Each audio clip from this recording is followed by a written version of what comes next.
Handle your high with Tadayoshi. All right, I have Shaun Clarida. Shaun, welcome to the show, man. I appreciate you taking the time today, man, to be on the show. No problem. I appreciate you having me on. Yeah, man. Hey, so these last couple of years, you've been doing really awesome, man. I remember seeing you come up as an amateur, and I don't know how many people didn't take, I don't know how many people would have known how good you'd really become. Yeah, I knew I had to put on a lot of muscle, a lot of size, for the bantamweight. And it's funny because everyone that came up to me at the, not everyone, but most people said, hey, congratulations, your career's over. You know, it's like, bantamweights do anything in the IFBB. And I'm like, I know that if I put the work in and the time and the effort that I can actually make something happen. Never in a million years did I think I expect to be at the Olympia my second year as a pro and, winning pro shows and everything. I knew that in time it would come, but I guess, everything just happened the way it needs to happen. Absolutely. You never know how things are going to pan out, right? And I tell people that it's not about this sport as much as we focus, I think, so much on genetics and on what, these God-given abilities that people seem to, that you can't duplicate in a bottle or in training, that you just shows up on these wonderful physiques, yours and other people's. Even though there's a lot we can do something about, there is so much that we can do something about, And like size is something that we can all do if we really want to put the effort to doing so. Structure, you can't really do much about your structure. It is what it is. But you can certainly put on size. You can certainly improve certain body parts. You can always perfect your posing. Those are things that you have full control of. Yeah, no, and the other piece that I always harp on is the mindset, because your attitude and your perspective on your process of bodybuilding, it moves you from, it can take you through failure and turn failure into success, or a person's attitude could take failure and just basically destroy their career, Yeah, absolutely. I mean, I could have certainly had that mindset that, well, I'm not big enough, I'm never going to do well, and just kind of just quit at that time. But that's not me, and I knew that eventually I'd make a name for myself. I really put the work into. So. Now, what is your mindset when it comes to all this stuff? Because I mean, when you're 5'4", 5'2". Oh my gosh, 5'2". That's, you give the impression of a bigger stature person, but 5'2", it's very apparent on stage that you're one of the shorter guys there. But did that affect growing up? Because growing up, I'm 5'7", and I grew up short. I didn't but I am 5 inches taller than you, but I'm not. But it's still not, when you're in our height zone, once you get to 5'7" and over, then it's a little different, but you're like in the average, I guess, I don't know. But I remember being the last dude in grade school. You know how you line up for pictures? We're the motherfuckers on the end, right?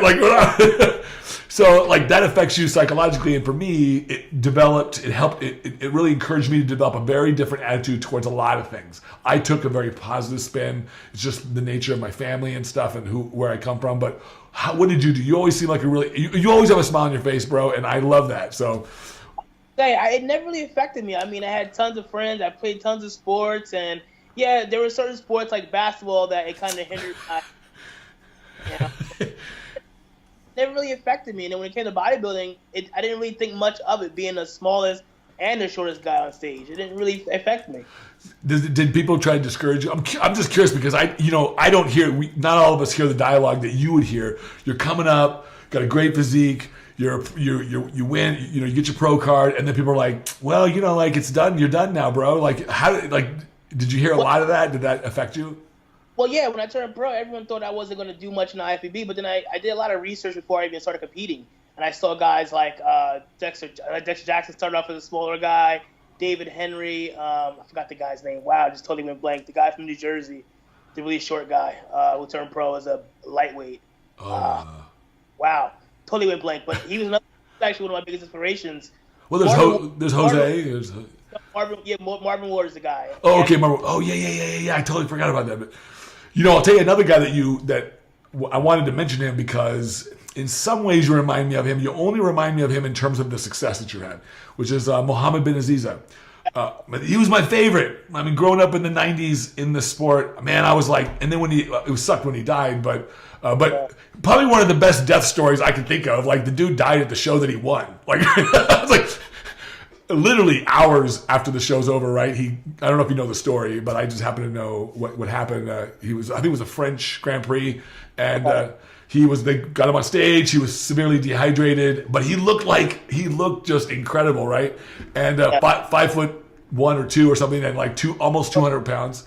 And just bulbous, like unfucking believable bodybuilder. And he was my idol. I'm like, dude, he gives short people some hope in this sport. I'm like, this is the dude. So he goes to this show. He's on their stage with Porter Cottrell and all these great athletes, and he beats them all. But they have to take him off in prejudging in like every so often because he's doubled over. He's cramping up. He's like he's throwing up water. He's in these advanced stages of dehydration, and nobody spotted it out. And so he gets done, and he wins. He goes back. He can't eat. He goes out to dinner with Porter Cottrell and I think another person. They're ladies, and he just couldn't eat. He's like, hey man, I'm going to go back to my hotel. I'm going to just go to sleep. I just don't feel that good. I'm going to go to sleep. He goes to his hotel room, goes to sleep, and doesn't wake up. And his heart's like, yeah, it sucks, but. Truly, you remind me of him and your success in the sport because nobody believed in this dude. He got his pro cars a bantamweight, and then he goes up and he crushes everybody. I was like, it really can happen. Same thing with Marvin Ward and Jose Raymond and all these guys. I mean, no one's coming up, and then all of a sudden when we hit, it's like, oh, okay. Yeah. Well, you obviously have to have something special in your physique to be able to do this. It's not just necessarily hard work. And, I mean, it is hard work, but it's not just that. There's a lot of other components. And you have this really great, it's almost as if, this is the way I see it when I see you on stage, it's almost as if you're like a cartoon. Like you're slapping like muscle onto this body, and it's like, okay, the only flaw that I see is that the thickness in the chest. That if you brought that up, man, it would be like lights out, game over. Like, but not that it's very distracting on your physique right now because it's not, but it's come up. But I could see it's definitely like, okay, it's because your shoulders are so exaggerated, everything's so bulbous. The problem in the past couple of years, actually, I work with John Meadows for all my training, and we've noticed that my chest is just not there, but my shoulders are fine. And it's because my shoulders are so overpowering, it makes my chest look small. So we actually flip-flop training the past couple of years where we cut back completely on shoulder training and doubled up chest training to try to match it up. So, and has that made an impact? Yeah, it has definitely made a big impact. This year it'll be a lot better. I've been hitting heavy inclines, heavy presses. I've noticed it tremendously in just a couple of months how much it's grown. So I'm looking forward to see what it looks like on stage. Now, so that leads me to another question, and I rarely ask these questions, but I know people want to hear it, and I kind of interested too. Training style, like, is your training style the same? Has it evolved? I mean, I know you just talked about like where you're putting your emphasis, but describe your training style. Do you like volume? Because it sounds like you like heavy training. I like heavy and volume. Like I've always trained heavy weights with as many reps as possible. But obviously, as you get older, you got to be smarter with your training and everything. I'm not as young as I used to be. I don't recover as quick as I used to. Now, how old are you now? I'm 30. I'll be 37 in September. Wow, man! I just always think of you like 29, 30. It was. No kidding. Yeah, I worked the past couple of years now, and he's kind of. It's similar training style, but different, different rep schemes, different exercises. We're using a lot of band movement, so it's just trying to trick my body into new growth. And you like it? Is it working well? I love it. I've been with him for almost 4 years now, and I absolutely love it. Now, does he do your other prep stuff, or is it somebody else? I can't remember who you're. Yeah, so John does all my training, and Matt Jansen does all my nutrition. Matt Jansen, that's okay, cool. Yeah. I just had Milos on late last week, and it was really fun to just talk shop with him. So it was just kind of funny. But he actually is the guy that trained Mohammed bin, one of the guys that trained Mohammed bin Aziz. And he trained several other the big mass monsters of the '90s, like Nasser Al-Sambati. That's how he kind of got his name doing some of these. But he's it's interesting. So like and by the way, I just think that I'm sure, and I knew you would know some of these guys because all the short guys tend to know all the short guys. Well, we're looking for hope, right? We're looking for hope. Somewhere. Yeah. So when you got, I'm just curious, and this is just from a experiential standpoint. Like, what was your first your first Olympia was 2 years ago? 2015. Okay. So what was that like compared to successive Olympia outings? Oh man, my first Olympia, I was just a kid in a candy store. To be honest, I was just happy to be in Vegas the first time. I'm just like eating popcorn in the audience, watching things, and I still have to get on stage and compete. But it was just, I had no expectations. I was glad to be there that year and obviously learn and move forward from there. And obviously now this will be my 5th Olympia coming up this year. You know, obviously I'm not a rookie anymore. But I still get just as excited, man. It's Vegas. It's the Olympia. It's the biggest stage building. You know, it's an honor, to be honest. How do you, what's the toughest part of this process for you, the bodybuilding process? Dieting and training, that stuff usually is pretty easy. But what's the toughest part of the whole process of competing and doing all this stuff for you as an athlete? You know, at one point in time, it was tough having a full-time job and doing it. It's tough with, you know, trying to fit cardio in first thing in the morning and having to work 8-9 hours and go back to the gym, and then you're getting home late and then only getting 3 hours of sleep. It was tough for the past for pretty much all my entire career up until about 2 years ago, where obviously I could just focus directly on bodybuilding. But right now, I mean, I absolutely love the diet. I love the cardio. I love the training. I mean, yeah, toward the end, it gets extremely hard when calories are low. You're just dragging. You're running pretty much on just motivation at that point in time. What does Matt drop you down? I'm just curious. When you on your lowest part of your diet, like what's your caloric intake or what's your carbs like? Do you do keto or do you not? Or? Always keep carbs in because I can drop weight in a matter of like 5 minutes. Just think about it. Yeah, I gotta continuously keep food in my system. But at the lowest we've ever been, I would say for carbs for a day, I would say maybe 150 to 200 for the day. But I know a lot of guys are like, "That's it? Is that much?" I'm like, "Listen, it's low." And I tell people like because people asked me for years. I mean, I competed from '89 to like just a couple years ago, and the lowest my carbs would get in general was about 250 grams a day. And I like, man, like once I tell people like, man, they're like, "Oh man, that's so much." I'm like, not for me. I said, when I get down to like 250, it feels keto. Like, exactly. It feels like I'm like fading away into the sunset here. It feels like, you know, like I can't even think right, and it has to do with. As I'm eating the meal, I'm getting hungry. I'm like, I'm still hungry. Right. Yeah, exactly. So it really has to do with each individual and how and of course. People forget, even though you step on stage at what, 190, 180? No. I was 160 at the Olympia. Oh shit, man! See, you look so much bigger. So you step on. So even 160 in the 160 range, at 5'1", that's a lot of muscle. That's more than what most people believe, what most people really realize. And to carry that on stage, I was on stage at about 210. That was my competitive weight for several years, and I'm 5'7". To carry that kind of weight, that kind of muscle weight, to be able to have it on stage takes a lot of food and a lot of calories. And if you're like me, I deplete. I go through the depletion process, and then I would load back up. That's a 4.5 day process for me. I cannot load my body in 3 days. It takes 4.5 days. So, well, the good thing about me is I have the benefit of not having to make weight. Right. That most of these guys have, where they have to drop their food up until the last day and then try to fuel back up. I just kind of coast into the show. I start the week off pretty low, and then I say by Wednesday we're starting a little bit increase food, and Thursday we're increasing more, and Friday it is obviously prejudging. But I think I have, like I said, there's no stress. My body is fresh. There's no beating it up trying to make a weight category or anything. That's such a benefit. Benefit. Absolutely is. But I think it's been like that my entire career besides the year I turned pro. Okay. I've never had to make weight until that one time. You're like, this sucks, guys. Yeah. No, but it is what it is. I remember I killed myself to get down to light heavy class because the judges had advised me that they said, "Oh yeah, you'll do well there. You should do that. So I did it. I didn't think I looked as good personally, but I had to kill myself. So when just making weight, I totally get it. Like I hate that. I hate being able to have, just having to, because then you end up making sacrifices, and sometimes you don't look as good as you did.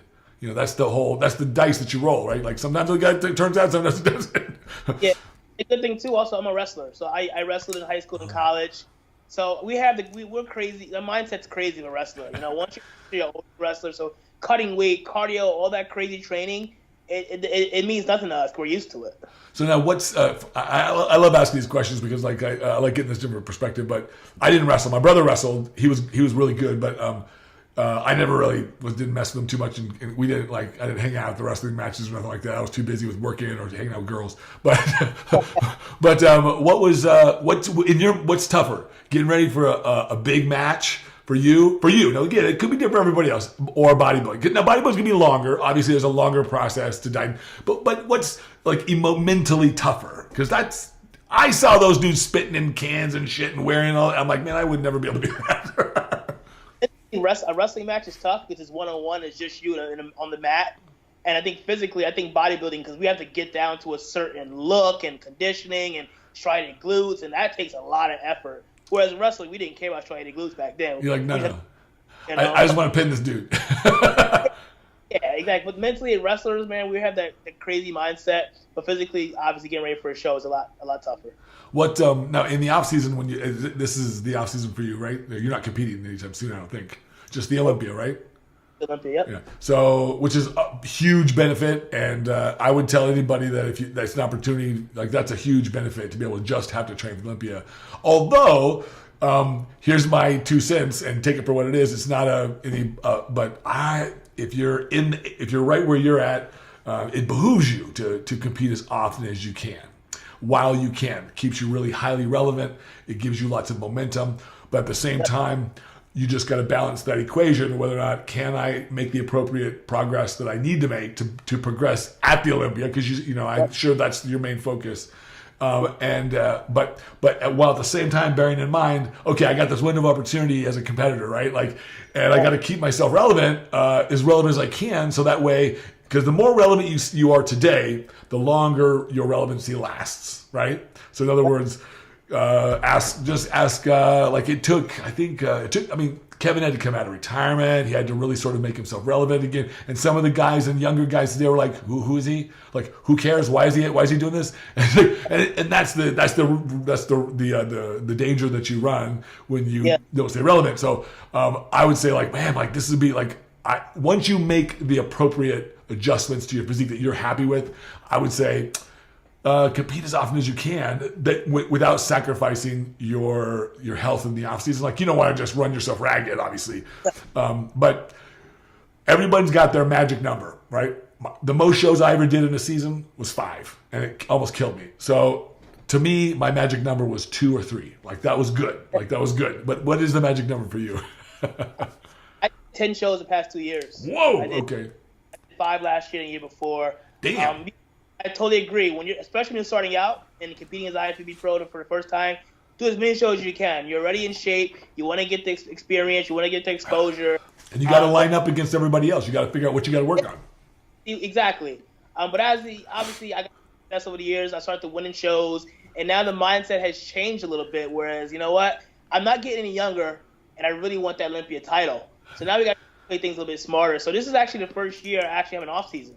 Because I have to qualify for Olympia somehow, some way, by either doing more shows or points. I qualified after the Olympia last year when I won the Legion Pro in September. Right. So the qualifying I'm acting for this year. Okay. Even though I qualified in September, I still did, the Japan show after that. Yeah. What did you place last year? You placed at the Olympia? At the Olympia. 7th. 7th. Okay. So that was a little bit lower than I would have expected it for you. Just my personal opinion. But it's been pretty steep last couple of years. But this year I should say, big opportunity. What's your feelings this year? Because now with Flex not going to compete, I really see you as one of the better physiques out there in terms of shape and structure, and it's so exaggerated. That's what makes your physique special. I hope you know that. When you look at you on stage, there's an exaggeration between your waist and your shoulders. You have tiny joints. Everything's very exaggerated, and so you just forget that you're 160 pounds. You're forget. So what's your? But talk to me about that. Like I said, over the years, even though I've done so many shows, I've done well, and I've always climbed the ladder at the Olympia. I went from obviously not placing to 13th to 9th to now 7th. Now having this full year just to focus directly on the Olympia. I mean, my goal is to win it. Every year our goal is to win it. No matter if you're, if you have the, chance or not, you always want to win it. Right. But I definitely have a chance to win it this year with now having the time to grow, improve. Realistically, I know it's going to be tough. It's wide open now with Flex and Jose are both gone. Yeah. and everyone's, has their favorites. Obviously, I think Lunsford's going to be one of the guys. Obviously, he placed the second last year to flex. He's going to be up there. There's a handful of guys. I know it's going to be an absolute battle. My goal is, just like last year, get into that top, 5 call out and then move my way to that top 3 and battle whoever's there. That's good. That's good. You can do that. I know you can. Keep the lines clean.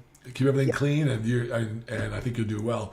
It is an exciting year, and as much as I love Flex, it's good to see him sort of move on. I mean, I hate to say it. I don't mean to sound like that, but because I love the dude, he's awesome. But and he's got a stellar physique. But I really am anxious to see him in the open division if he decides to continue to do. I really do. Hope he does. He's one of the few short guys that I think that can stand up pound for pound, muscle to muscle. He's one of the few guys. But we'll see. We'll see what he did. I mean, he's so non-committal. And I think Neil and everybody said, yeah, we're going to move up. It's going to take him another year and a half. But what was that? I look forward to seeing him up against the big boys. Yeah, it'll be interesting. I think with the direction the sport is going and how they want the judging and all those kinds of things, I think it could spell really good things for him if he's able to really go and traverse this division and really actually go and win, which is it's going to be a struggle. Then he'll do something that no one has ever done really, which is like unite these two divisions in terms of like being a champion in one division and being a champion in the other division. It's like that'll be something special, but. Whether that happens or not, it's not really, I always want the best person to win, right? Like, I want the best person to win. Like, I don't care about records and all that stuff. I care about the best. But I do think that you're better than 7th, and I thought that this last year. That's my personal opinion. Meadows talked to me in Japan. He thought I should have been in the top 3. Obviously some people are biased on my team. They thought I should have been higher. I was hoping to be in the top 5. I thought I would be in the top 5, but again, it was a crazy lineup with Jose, Flash, Ashkenani, Lunsford, Henry. But the biggest thing is I was in the first call out. Yeah, which is awesome. Yeah, I expected that. And it's hard. Like as a judge, I'm going to tell you that when I look up at the stage, it's hard sometimes to make these determinations because there were 6, 7 physiques that how do you not like them? Like they're really great. So you're really just sort of cutting hairs, and you have to make a choice, right? So. This is why I tell competitors, I say, look, your presentation is fucking critical. Like you could have some flaws, but if you display your physique in a manner that's pleasing for your physique, you can hide it. You can really, really advance yourself more than you think. You don't have to just be like this. You don't have to be perfect, but you can be perfect looking, right? You can display it perfectly, and so and it makes a big difference. So just. Even small things like when athletes turn to the side or when they turn around and do their poses, keeping their waists tucked in, like maintaining their waistline, stuff like, and these kinds of things. That every time the judge sees you, you want them to see, oh wow, God, the dude's perfect. Like he's on point. Exactly. You want him to look, and even if it doesn't feel like that on the inside, you want him to look like that on the outside.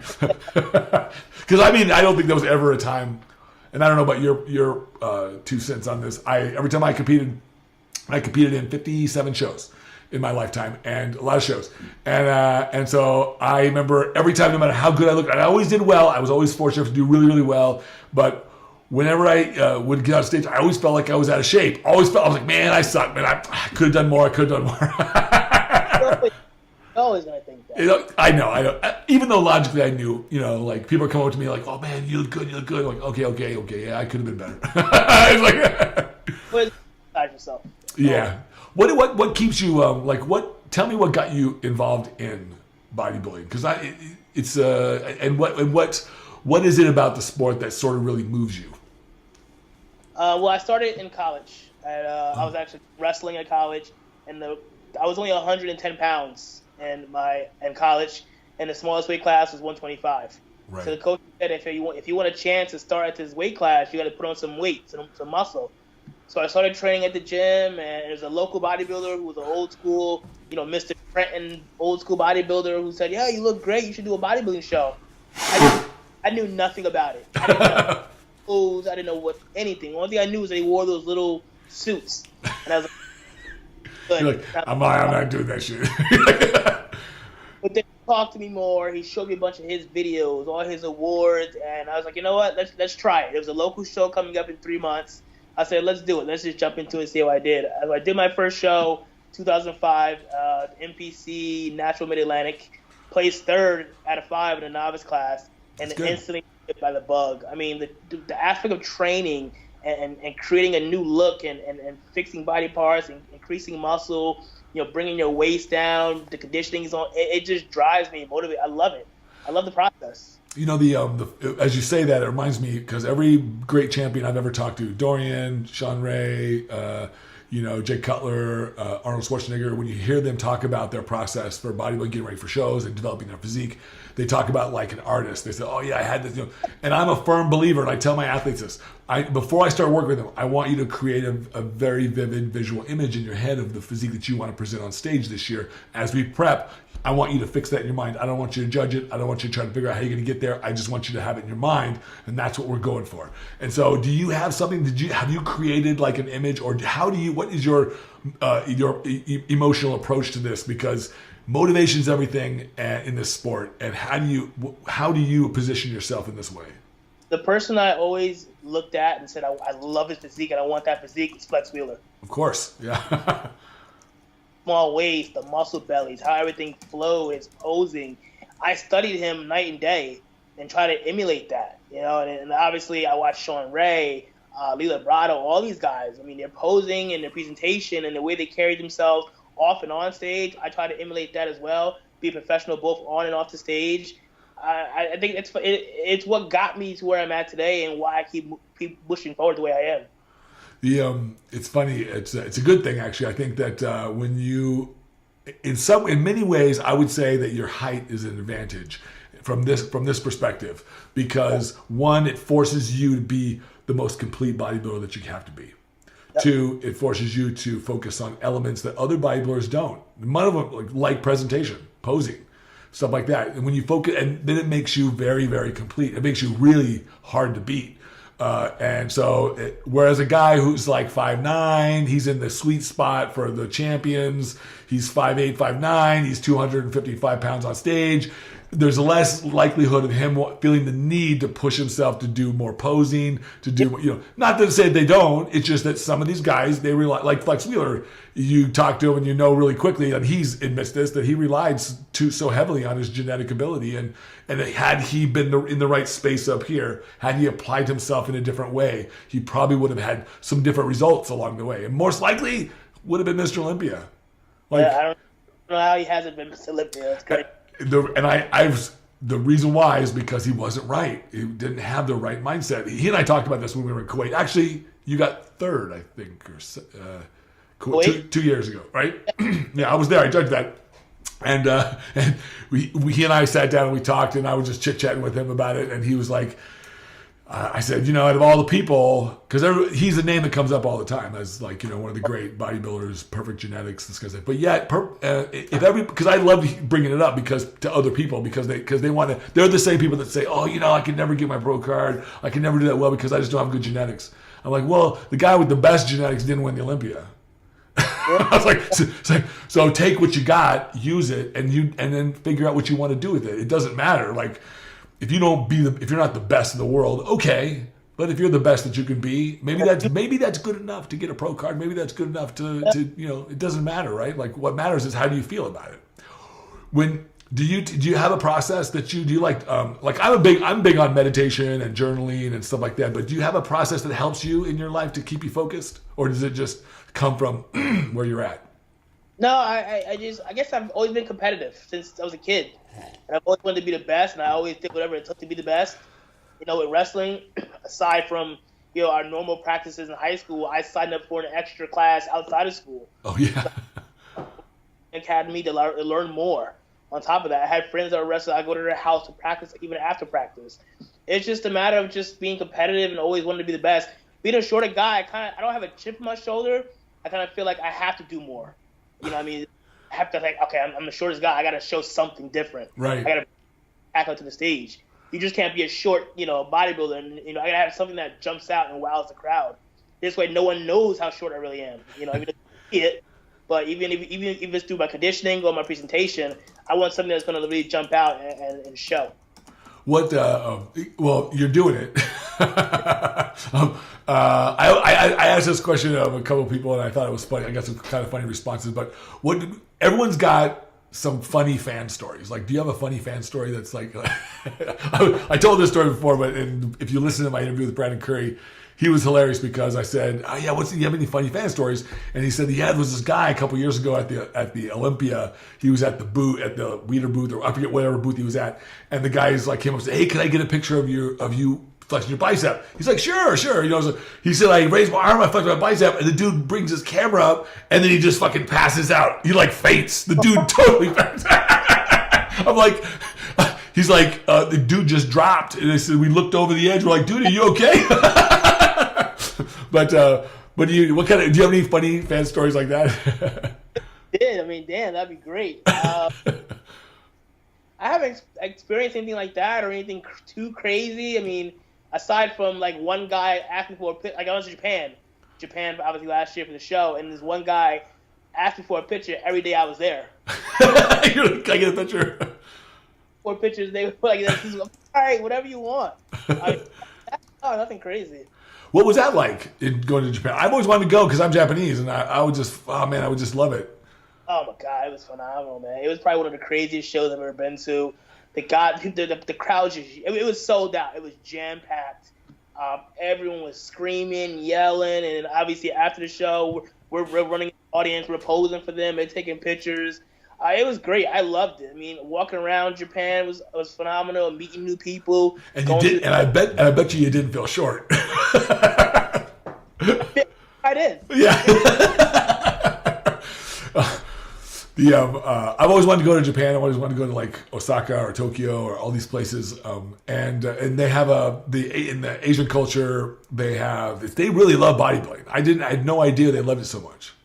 Huge. Like I said, the show was it was literally jam packed.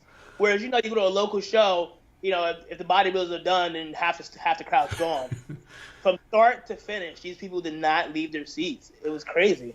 Wow. They say that I've heard similar stories about India, where people jam. It's so popular, and lots of people show up there. Actually, more energy there than at the shows here in the U.S.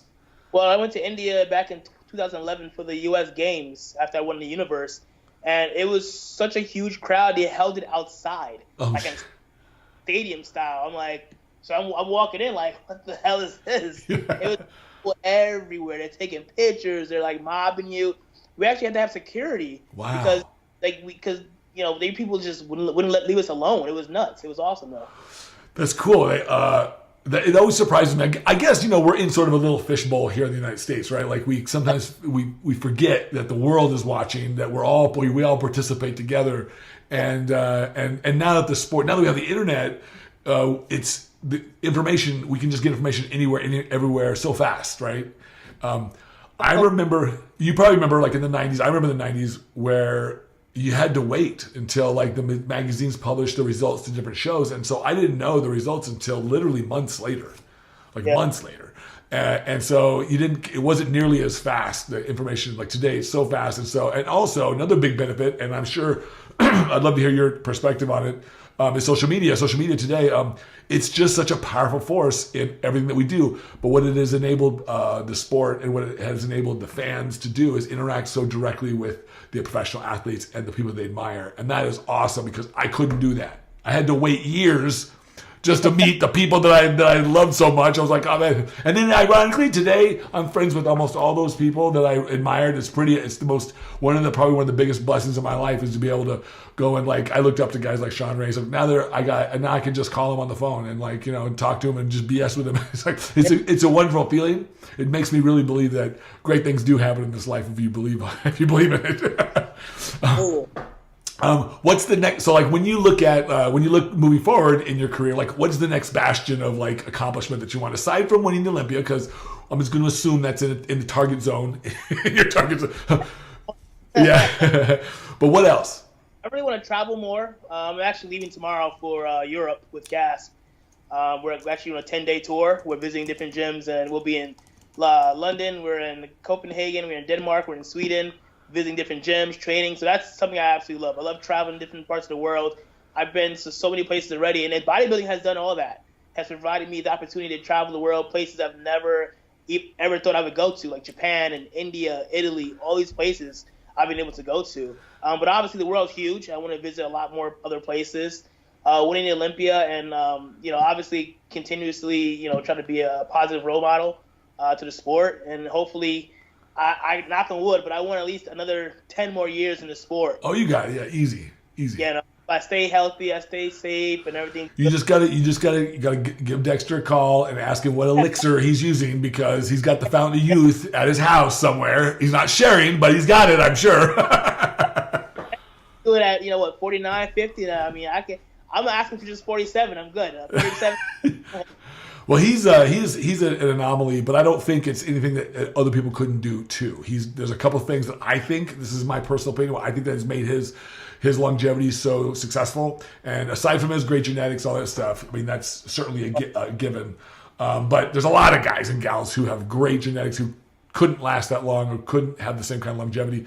And I think part of it is that one is he's been he doesn't risk things in training.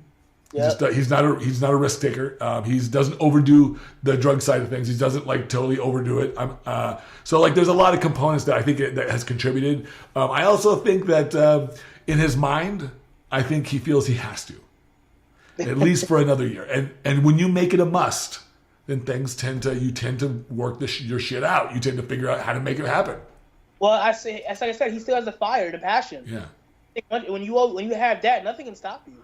Exactly. I as hard as this thing may get, with everything, and I love it, I still have the fire. I have the passion and the desire to keep doing it and keep pushing and keep going. I love this sport. I absolutely love this sport. I love getting on stage. I love the training aspect. I love traveling. I love everything about it. You mentioned Gasp. Who else? They're a clothing company. Who else did you have? What other sponsors do you have? Because I think you have a couple, right? Supplement company, Jack's Factory, a company based out of Canada. I'm in my second year with them now. We just re-signed back in just past February. Good. Company, I love them. Actually, I might be going out with them possibly in June to the Toronto Pro. I believe they're going to have their first booth out there. They're a brand new company. They're growing, and obviously, I'm very fortunate that they brought me on almost 2 years ago and kind of had me one of the faces for the brand. So I'm doing my best out here to obviously promote them and then promote them worldwide. Like I said, Gasp as well. I signed with Gasp actually back in December. Okay. When I went to Texas with them, I talked to Guy Nino, who's obviously been with them for a couple of years. He kind of put the word in for me, and I met with the boss. He liked what I was about. He signed me obviously that weekend, and we've been rocking and rolling ever since. And as I said, tomorrow we leave for the UK. Okay, cool. I'll have to get. I haven't met the guys over at Gas. It was one of the few companies I don't really. If I have, I didn't know it. but I do like the clothes. I'll have to. That's what I was going to ask Guy about. I knew that he was sponsored by Gas for a long time, and I didn't know you were until today. But I was going to ask him hey man, you can tell our friends over there at Gas to send me some clothes. I want to talk to him about maybe sponsoring the show or something. Really? No, they have nice clothes. Now there's a couple other companies. I think John Ray's got a company that is more. They're workout gear for that's upscale. I don't know if it's the Chanel of bodybuilding wear. I don't know, but something of that nature, I guess. Because he's always into the high fashion shit. So I'm trying to think if this is really high fashion. Then I don't think bodybuilders are your target market. I don't know, but maybe I don't know. Well, that company actually at the Legion Pro when I competed, they had a big booth there. Okay. So I think the word out. I saw Shaun sign with them, so yeah. So I'm still making moves. Yeah, it's light years from the days in the '90s with Crazy Wear. I don't know if you remember Crazy Wear. Man, I had a couple $100 worth of clothing for this stuff from these guys, man, because it was the only shit that I could wear. Absolutely. So. The sponsorships, I talk to people all the time, guys get back in the days, they get it. The sponsorships were huge back in the day. Now on social media, I mean, these guys are, doing being sponsored for a bottle of protein, and to me that's not a sponsorship to me. No, that's just a nice gift. Days of the muscle tech contracts are just long and gone. Yeah, I think a lot of guys. Do you get that? Do you get people ask you that question a lot about sponsorships and stuff?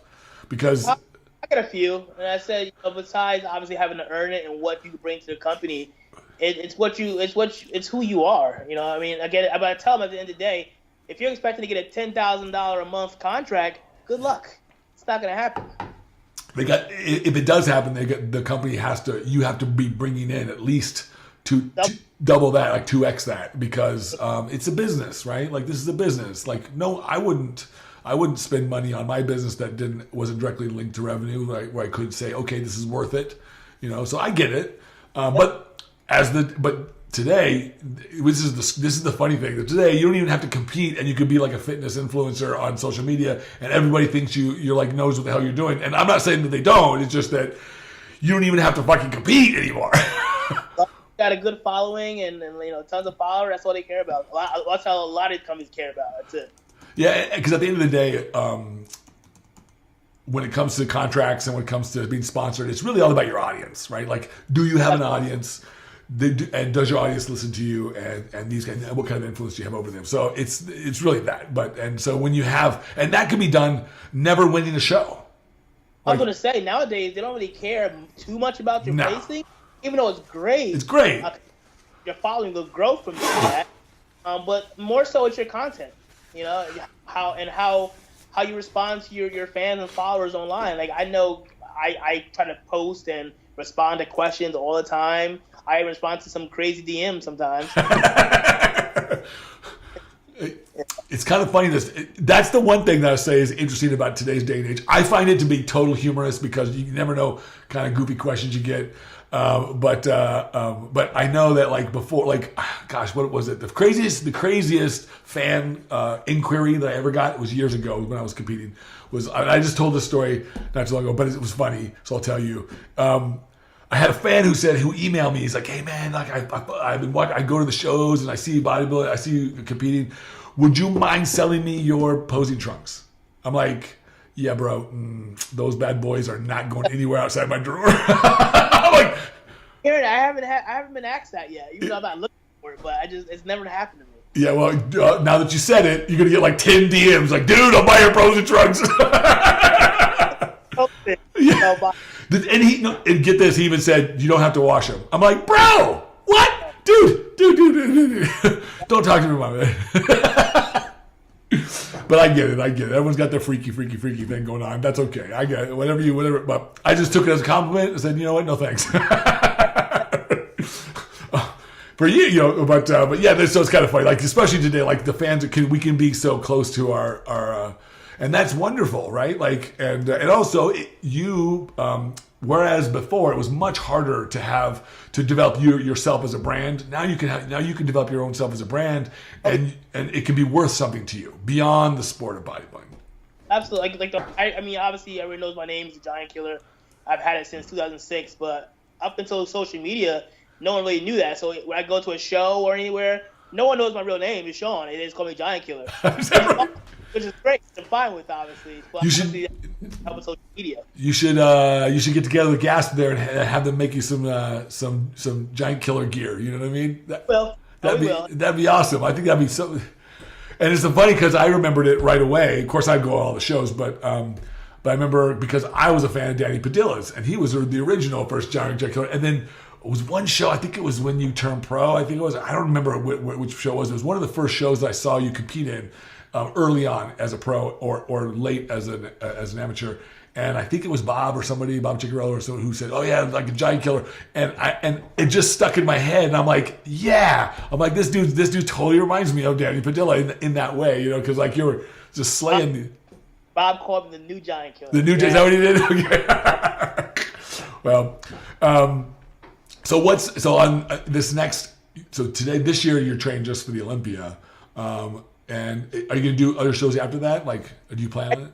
I needed a break. I mean, I went from the New York Pro last year, which was, I started dieting in January of 2018. Right. Yeah, 18. And obviously I did the New York Pro. Then I took a little bit of a break and started dieting for the Olympia. Then I did the Korea show. Then I did the Legion show. Then I did Japan. Dude, by the time I got to Japan, I don't know how I even made it out. I did not expect to come out the way I did. I mean, I took second. I was absolutely, fantastic, but I was running on fumes at that point in time. So being that I'm qualified I was already qualified. I was like, thank God, I'm already qualified. I don't have to start dieting. I can kind of give back to my family and my girlfriend and give them time, obviously, because, this sport is very selfish.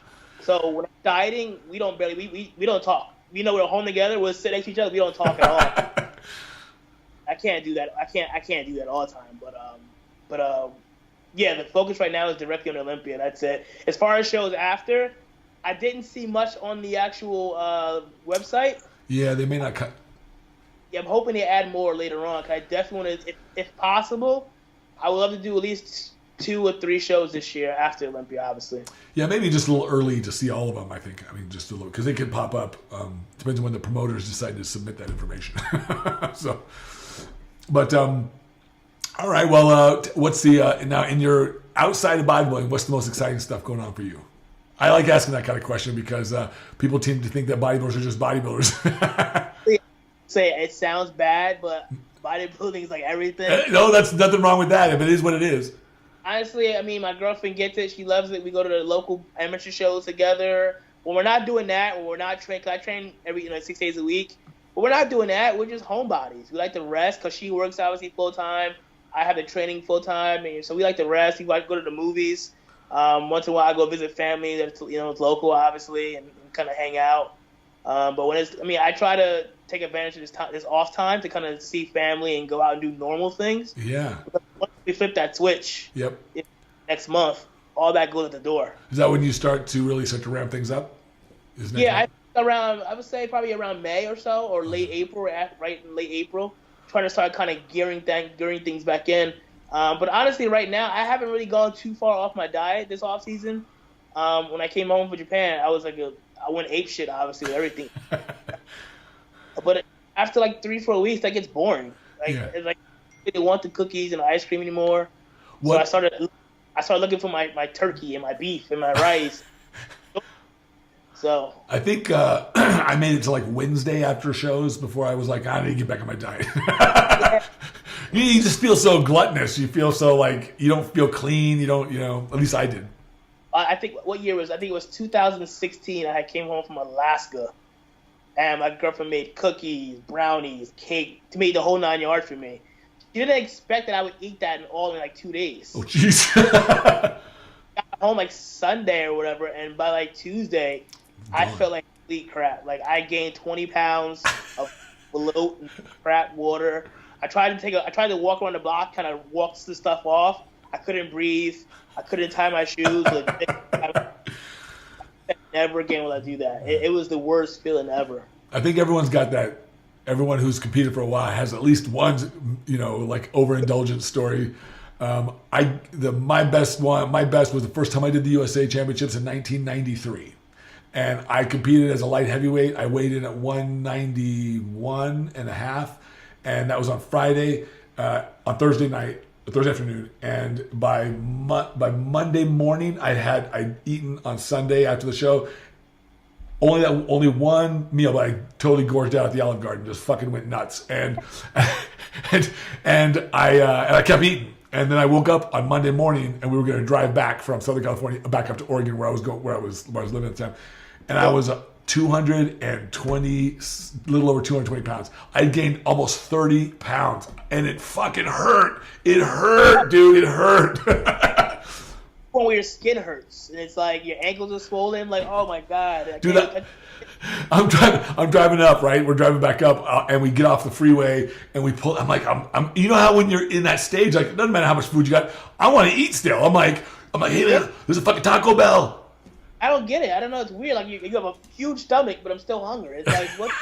Well, we stop at this. I saw this Taco Bell. I'm like, man, I haven't had fucking Taco Bell forever. I'm like, I just want to have just one thing. I'll just get something small. So we stop. I'm sitting there in line. I got this tank top on. It's the summertime, and I'm sitting there. I'm all tanned up, and I'm probably 220 pounds and all lean. And I'm only 5'7", so I'm sitting there looking. And these dudes walking through like, dude, what the fuck did you do to yourself?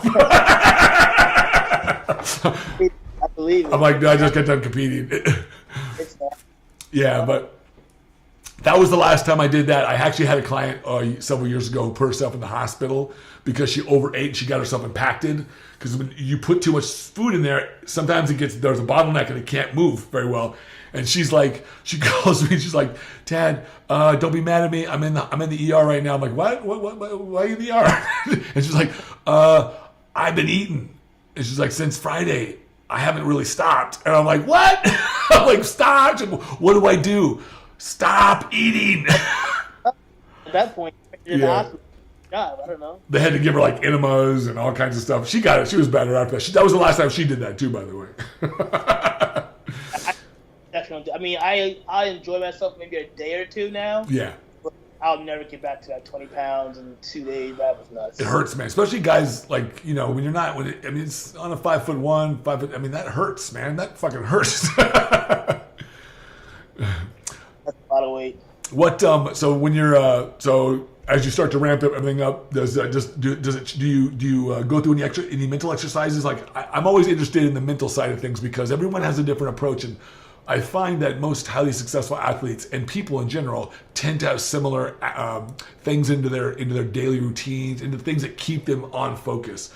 Do you have something like for me it's meditation, but do you have something in your life or in writing that keeps you centered? Like I see, I'm just gonna lead you into this. I see behind you, man. You got your someone on your faith and looks like the Last Supper. So maybe are you a strong faith driven individual? We go to church every Sunday. That kind of keeps me grounded, obviously.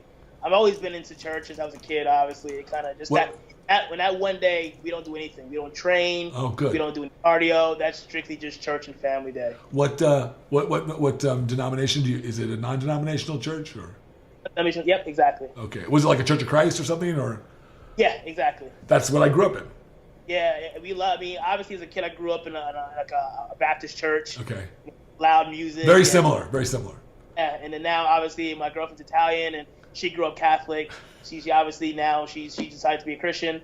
So now we go to non-denominational church, and it's been great. Okay, cool. Yeah, I went to seminary. I studied this stuff, although I don't go necessarily practice from that perspective today. I do hold them to, all faiths, and especially the Christian faith, but all faiths to have value, immense value. And I tell people this: look, whatever beliefs you have, if it has power in your life, then keep using it. Exactly. Keep it. If it doesn't, don't. I mean, there was a number of years where I didn't go to church or anything, and I think once I started going to church, things just kind of got better, and I felt like a little bit more success happened in my life. I felt like things were much easier, a lot calmer, much peaceful, and obviously having someone who believes in everything that I believe in makes things much easier too. Because in the past, I'd have ex-girlfriends who were just complete opposite of everything I did. Oh, really? That didn't help at all.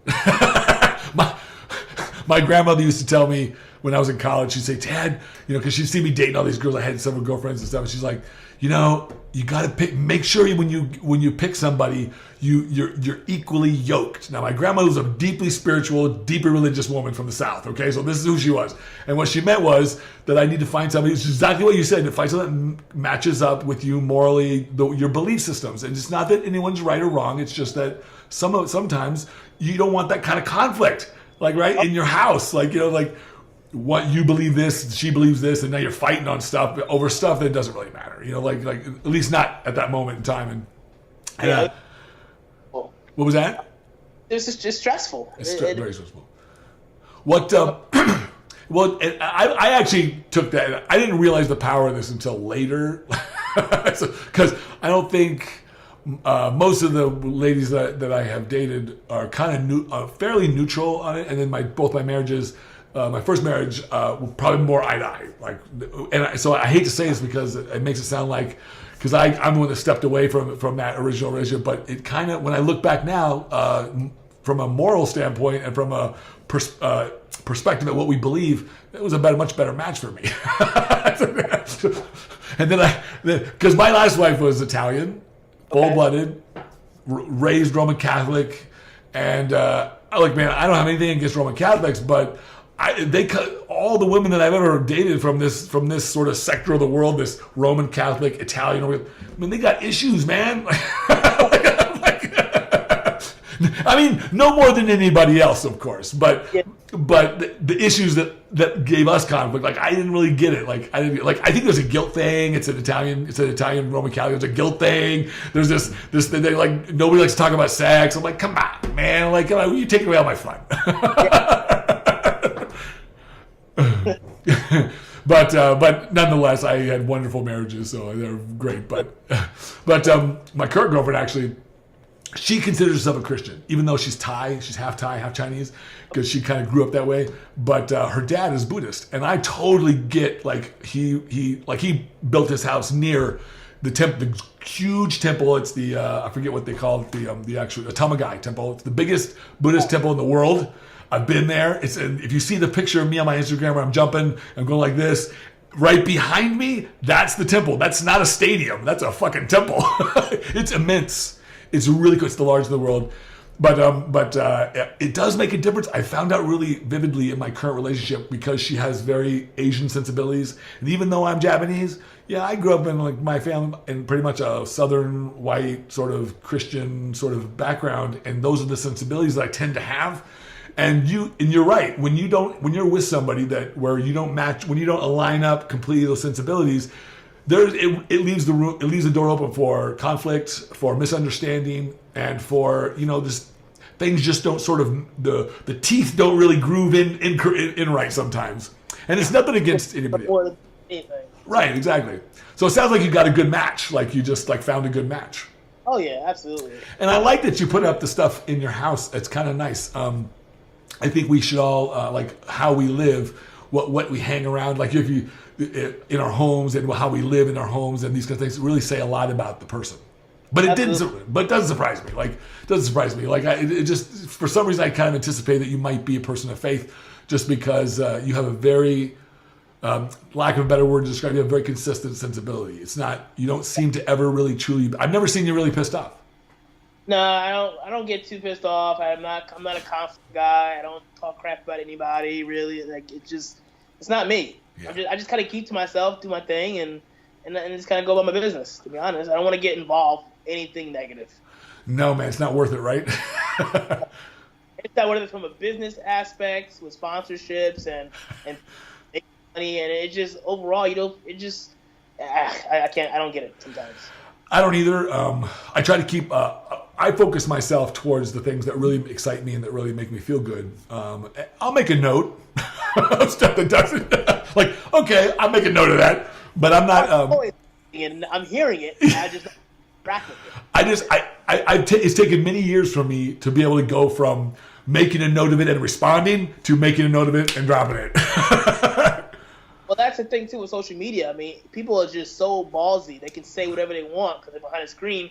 I got to the point where now it's like, you know what? I can't respond to that. Right. So most of the time, if it's, I'll either just block you, delete the comment, or just ignore it because they want that conflict. They want you to fight back. Well, and I'm not going to do it. I don't have time for that. Well, you're right. And when you respond, what you do is you lend credibility to their argument. You basically shine a spotlight on it, and you say, okay, well, you entertain this idea, so to speak. And you're right. The best tactic is just to ignore. And I think that's kind of as much as social media has been so wonderful in our lives to help expand the sport, help create brands for people. It also opens up the opportunity for people to really sort of spew forth whatever's going on inside of them. So, and I remind people of this. I say, look, I realize quickly that when somebody makes a negative comment or somebody says something that I don't like, and maybe they directed it at me or they directed it at somebody else, it has nothing to do with me. It has nothing to do with this. It has to do with the person who's saying it. All they do. That's why you never hear me rant. In all the years that I've been, you never. It's because I always ask myself, where's the percentage in this for you, Tad? Like, what am I going to get out of this? What's for you? Yeah, exactly. There's no value. I'm not going to change anybody's minds. That's not my job. Okay. But if you ask me my opinion, I'll tell you about, okay, this is what I think about this. But hey, man, you're allowed to think whatever you like, man. I give full. That's why I named my show, Handle Your High. Because for me, it stands for, if you've been around people that smoke weed or party, you'll know that when somebody's high gets fucked up, they can fuck it up for everybody else. Okay. So you're drinking too much, you're starting fights. Handle your shit, right? Like handle your high, man. Like, and in life, I feel it's a great metaphor for the rest of life. That each of our responsibility in this life to manage our own feelings and manage our lives. But we're always making these requests of each other to manage it for us. Like, you need to be a certain way so that I can feel good about you. Like, why did you say that? You need to say it this way. So essentially what's not being said is, so I can like you or I can feel good about what you say. And you don't have to feel good about what I say. You can just close your ears. You can just turn away. But Right. Well, my point is that this world is big enough that we could have a divert. You don't want everyone holding the same opinions or things. But what we definitely want to do is encourage an atmosphere of free dialogue and free speech, and because even if you don't like what people are saying, one of the most dangerous things I hear people going on right now in politics is people want to silence people, and that is no good. I don't care if you don't like what they have to say. You can't do it. The right to free speech, and obviously, you don't have to agree with it, you don't have to like it, but respect it.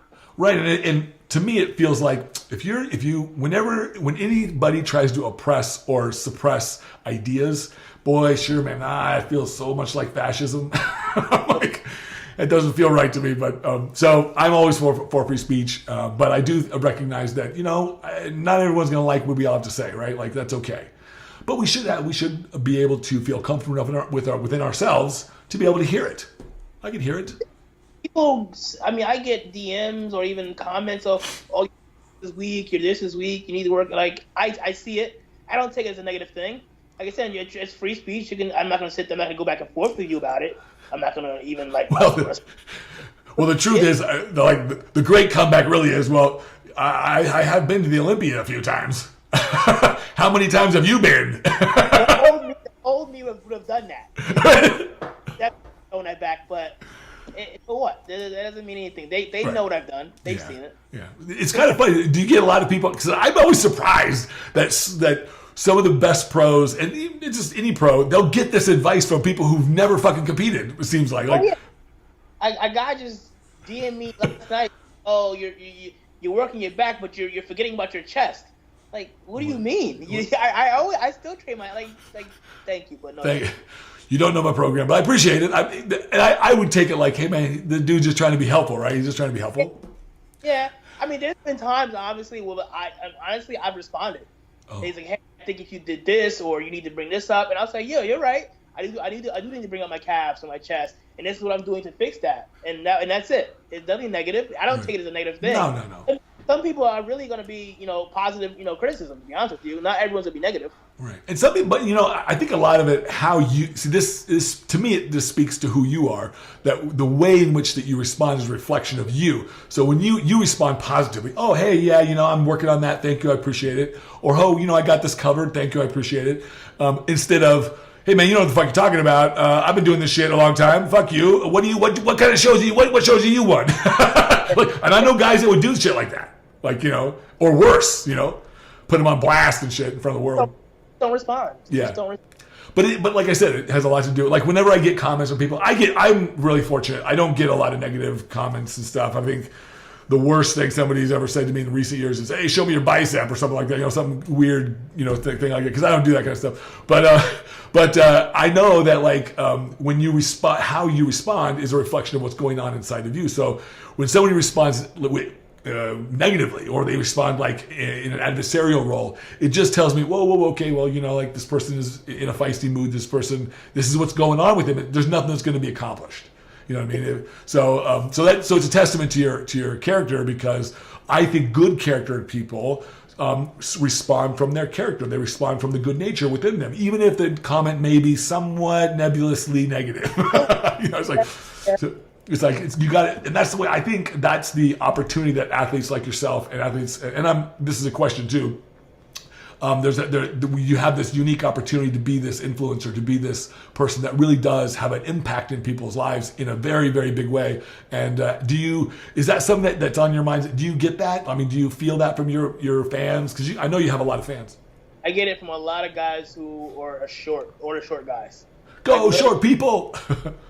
I had the show this past weekend. NPC Steve Stillman at Metropolitans, and the one guy's like, "Hey, bro, you're representing for us short guys. Thank you. I watch your videos. It motivates me, inspires." I literally get it from mostly the shorter bodybuilders, because, like, I guess at a point, like, even when I was coming up a little bit, I wasn't sure if I was able to do it. Was I too small? But then obviously seeing guys like Jose and Marvin Ward do it, it's like, okay, they did it, then I could do it. So these guys are seeing me now doing it, and they're thinking the same thing. Okay, Shaun Clarida did it. I can do it as well. So, a lot of the reason why I put up the content I put up, like, I put a lot of transformation pictures up, and I'll always put my height. No, I'm sorry, my weight. so people see that it's possible. You can make it to Olympia at 160 pounds. You don't need to be 212 pounds on a dot to do it. Right. That's a lot of reason why I put transformation pictures up. A lot of my training videos I put up for people to get tips and ideas. Because I get a lot of questions like, oh, how do I bring this up? Instead of responding, I'll put a video up. You can watch the video, take the ideas, and run with it. Oh, that's cool. Yeah. So like I try to do a transformation picture at least 2 or 3 times a month. Oh, really? Okay, cool. People like it. I mean, people always respond to it like, oh man, that's awesome. Your motivation. You should. Have you done one with you like maybe at the age of like 17 or 18 or something, and then I did one when I was in high school. I was 95 pounds. Nice. My junior year of high school, and I did one like a recent one, like Olympia picture. It's like night and day, bro. It's like that isn't even the same dude. That dude ate that dude, I think. I know.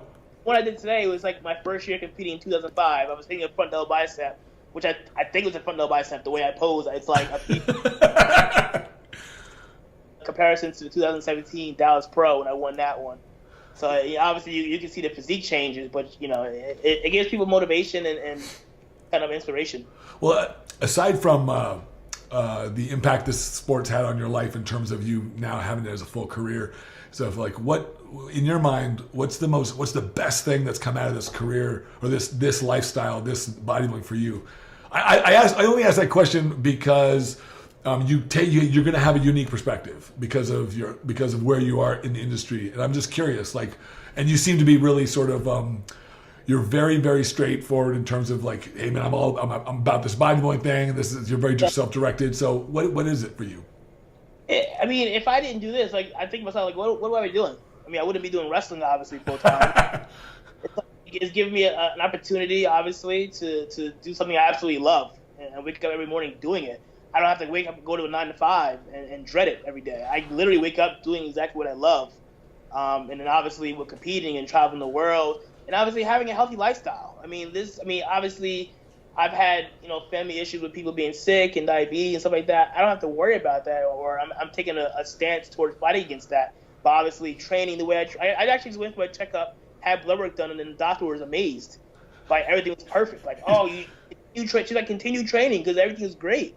My heart was good, and I mean, obviously my glucose levels were great. There was no issues. I think that's funny because a lot of guys over the years, not recently, but over the years, you'll see people, like some people who usually blast the sport because of the drug use, because of the things that we have to do, and they're like, they'll talk about blood work and stuff like that. And then I remember this came up in my life, but right as I was retiring, and I had a friend of mine who's a doctor, he's a surgeon. We both, who he is, he's a judge in the industries, and what a friend of mine, he's a great guy. But he's like, I want you to do some blood work, Tad, because he knew what I'd been doing for so many years. Okay. And so I'm like, because I'm on gear, I'm doing like, grabbing half of this and doing this off and on and doing the GH and you name it, right? I did it all, right? And it was wonderful. I always kept myself healthy. I always lived the lifestyle. I didn't party. I didn't do all that. And so I'm like, hey man, I'm telling you, man, my blood work's going to come back good. I know it. It's going to come back. I'm going to be good. He's like, well, you're getting older, Tad. He's like, so I go in there and he says, I'm going to write you a script for the blood work that I want to see. And we'll talk about it when I get it. I said, okay. Dude, he writes like 30 fucking tests and shit. Like, I got like 28 vials. They have blood they take out of my arm. And I'm like, Jesus, man. So I get this done. And then a couple weeks go by and he's like, he doesn't bring it up. And I'm like, hey man, so what happened with the test? He's like, you have a resilient biology.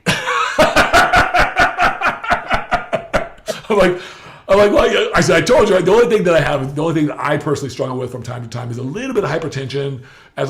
When I got my weight over 250, I think that's when it kind of started a little bit, and then over 40 being Japanese, it's kind of in the Asian genes, so I kind of have a little tendency to be slightly hyper. But other than that, man, I'm good. And yeah. I mean, people are gonna bash the sport for what we do, but it's people that abuse the hell out of it are the ones are unhealthy and beating or killing themselves. Yeah, they have, and most of the time they have a lot of other elements in their life, in their lifestyle that is not conducive to bodybuilding. Genetics too. Sometimes you have no idea, or obviously the supplements don't help, but it can naturally be caused by something genetically from your family. Absolutely, and I have to say that my health has always been very good. I've gotten sick maybe 6 times in the last 28 years, like literally, like it's just not a lot. I just don't, and only 2 of those times it took me out of a workout. I'm like, I'm not going to miss this workout. I'm that asshole. But I think you're right. Like in general, like there's a genetic component, and I think a lot of it. Now these days, today, I'm a big believer that if you're a happy person, you stay healthier. That you just like your attitude has a lot to do. Your own resonance, your own energetic resonance, has a lot to do with whether you're going to get sick or whether you're going to be susceptible to it. We're always encountering shit, right? Like we're always encountering. So my girlfriend's a doctor. She runs a clinic, and she's a very happy person in general and very excited, very energetic person. And she rarely gets sick, and she's around it all the time. I'm like, well, she has a healthy diet. She doesn't work out. She said she's going to try. She's going to start to again, but that's bullshit. I don't care. I don't personally care. But I think when you're a happy person and you give up this, then they've shown studies like just smiling bolsters your immune system. It's like in small ways, and so when you feel down, it's like it doesn't surprise. Like when I look at I've worked with several thousand clients over the years, and the times that people get like highly stressed, like a death in the family or divorce, or they move or they change jobs, these are the most highly stressful parts of our life. When that happens, they are, more than likely that's the time they're going to get sick. That's when it's going to happen. You can't control sickness at that point. No, it's just it's running out of control. Yeah. So I'm a big believer that, hey man, this life for me is all about maintaining my joy, man. It's about finding my joy on a daily basis, and turning away from the stuff that doesn't feel so good.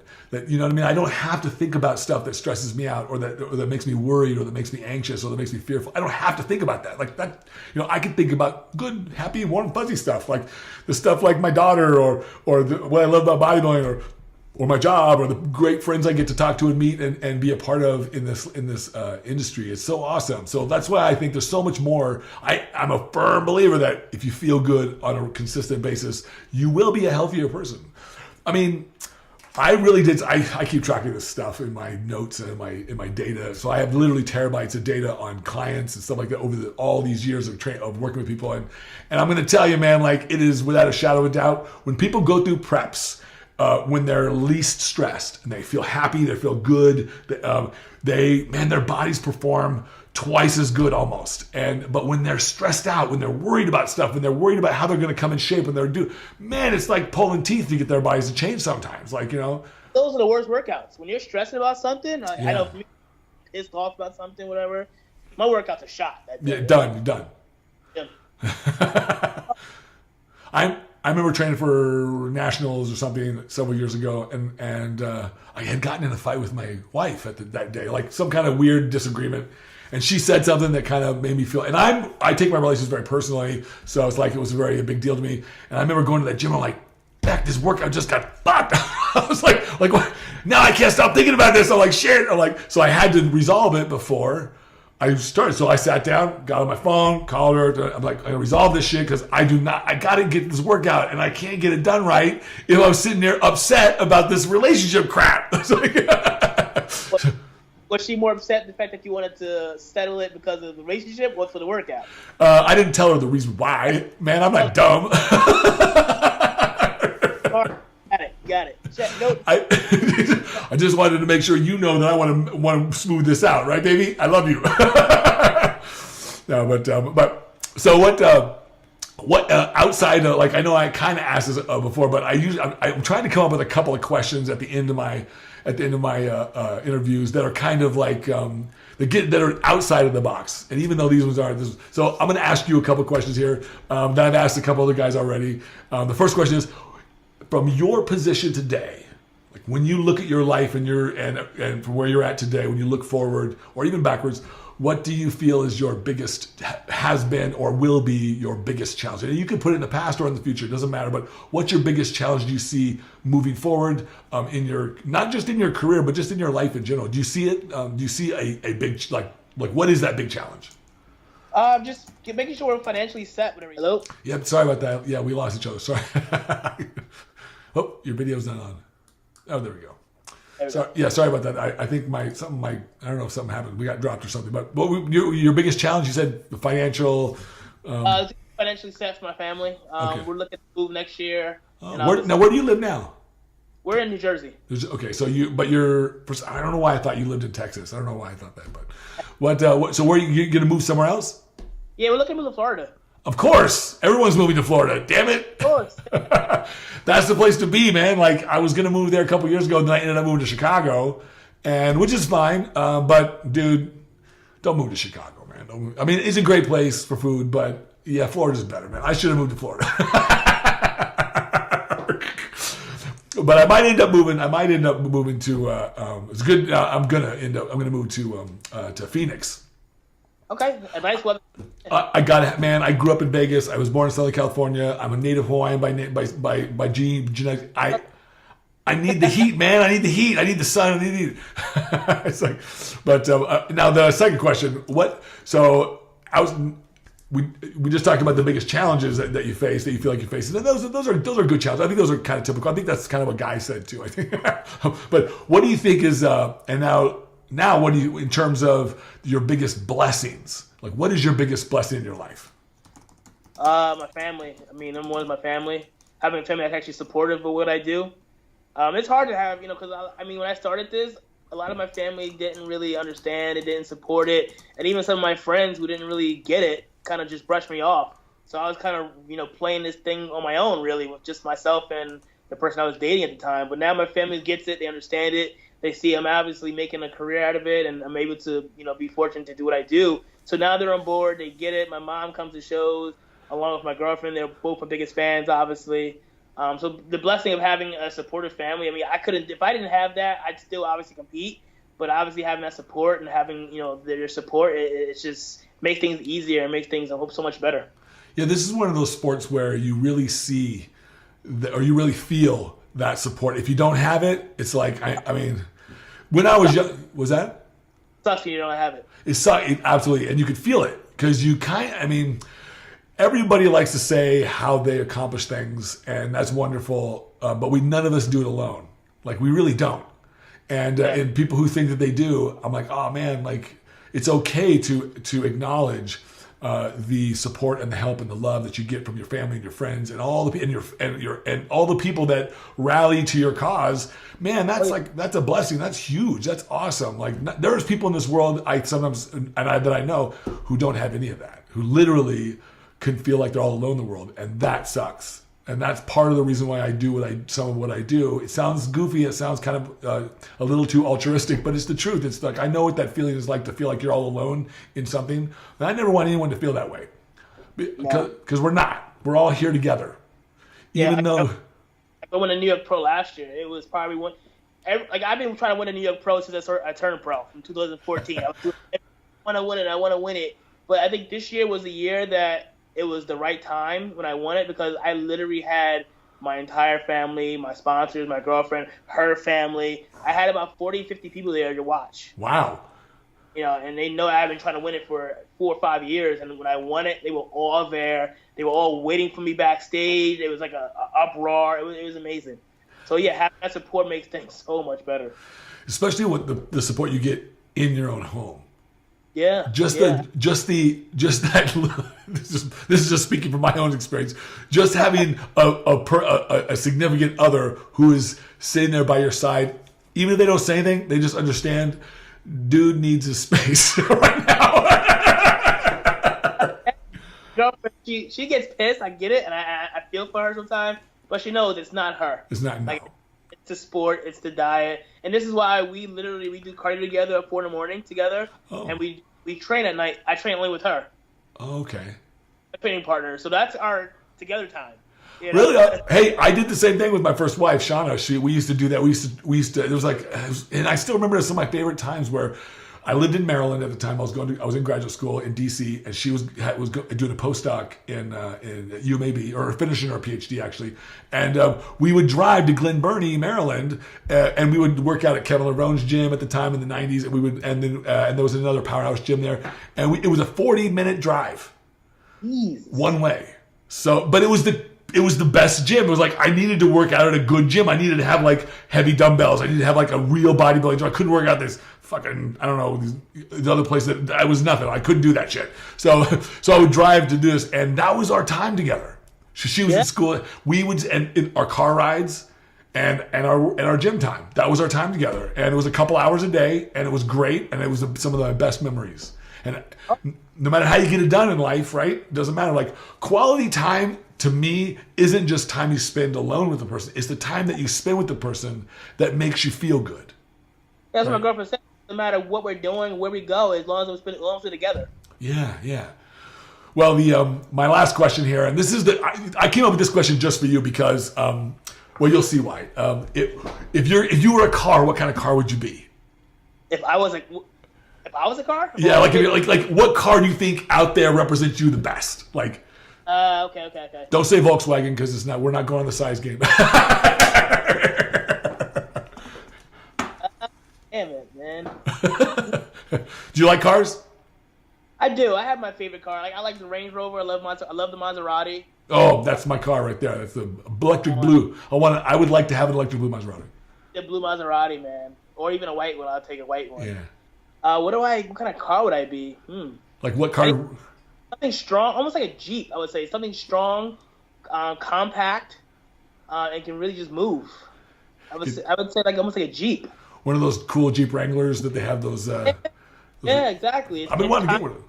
It's not huge, but it can move. And it's strong as hell. They used to be kind of goofy, but now they're badass. Those cars are pretty badass. They're done up right.